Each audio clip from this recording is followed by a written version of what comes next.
자, 그럼 선생님이 검색하는 법 알려줄게요. 네이버에 가서요. 여기 지식백과라고 쳐주세요. 지식백과 중에서도 이렇게 밑으로 내리면 네이버 지식백과라고 있거든요. 웹사이트에 가서요. 이 웹사이트에 가서 네이버 지식백과 중에서 어린이백과, 이 어린이백과를 눌러주세요. 다른 것보다 어린이백과에서 보면 여러분들이 사용하기 쉬운 용어라든지 좀 쉽게 여러분들이 눈높이에 쉽게 설명되어 있는 게 많거든요. 어린이백과를 선택해 주세요. 이 중에서 여기에 자기가 검색하고 싶은 거를 검색할 거예요. 선생님은 그냥 가뭄을 한번 해볼게요. 자기가 하고 싶은 거 하는 거예요. 가뭄 했어요. 그러면 여기 보면 이렇게 가뭄은 비가 보통 때에 비해 오래 오지 않거나 기현상이다. 이렇게 할 수 있어요. 이렇게 뜻을 찾는 거를 정의에다가 쓰면 돼요. 그리고 발생 시기 이런 거를 찾아가지고는 언제 발생하는지 발생 시기 같은 것도 가뭄 발생 시기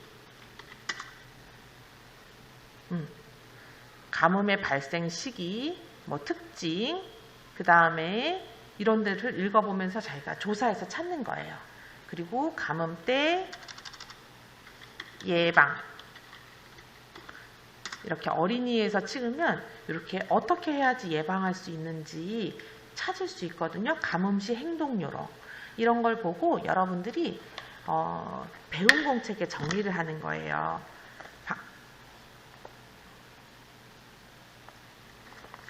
교과서 53쪽처럼 종류, 정의, 발생 시기, 원인, 피해 사례, 안전 예방과 안전 수칙으로 정리해 주시면 돼요.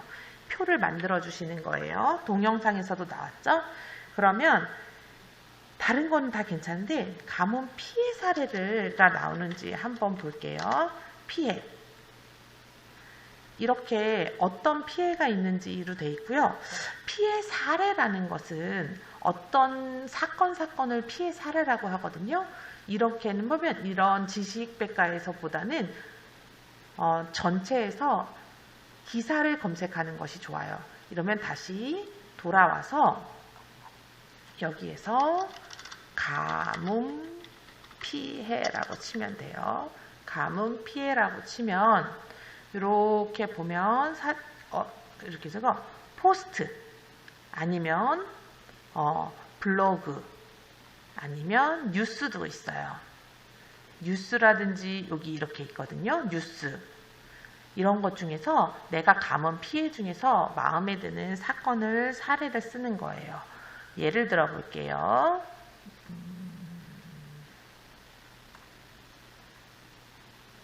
제일 최근을 한번 볼까요? 2020년 4월 30일 재배 90일간의 기록 냉해 피해 및 가뭄 피해. 그러면 가뭄으로 인해서 옥수수를 재배가 안 되는구나. 이렇게 되면 뭐 곡식, 곡물 등이 재배가 안 됨. 이런 것도 피해를 쓸 수 있고요. 또 다른 걸 또 찾아볼까요? 여기 가뭄의 농작물 피해, 고추 마름병까지. 이렇게 보면 가뭄 때문에 농작물 피해를 주었다. 옥수수밭이 피해가 크고 그다음에 고추밭도 피해가 크다. 이런 식으로 해서 여러분들이 가뭄의 피해 사례를 몇 가지 찾아서 쓰면 됩니다.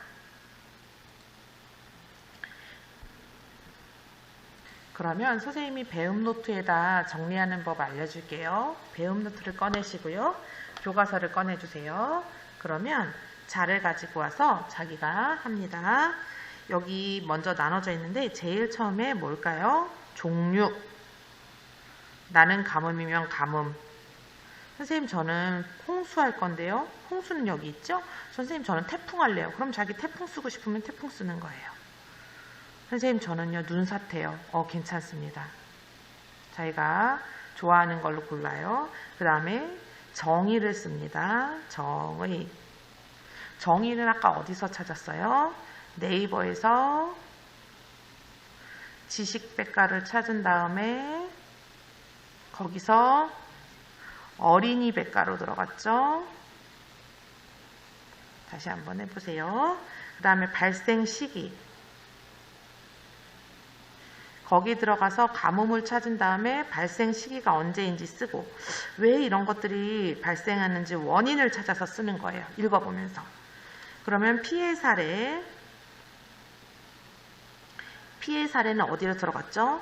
네이버에 들어가서 가뭄 피해, 뭐 땡땡 피해라고 쳐가지고는 뉴스라든지 블로그라든지 해서 자기가 실제로 피해본 사건을 뭐 몇 월 며칠에 무슨 피해가 있었다 이렇게 세 가지 정도로 정리해 주세요. 그 다음 안전 방법과 예방 방법과 안전 수칙.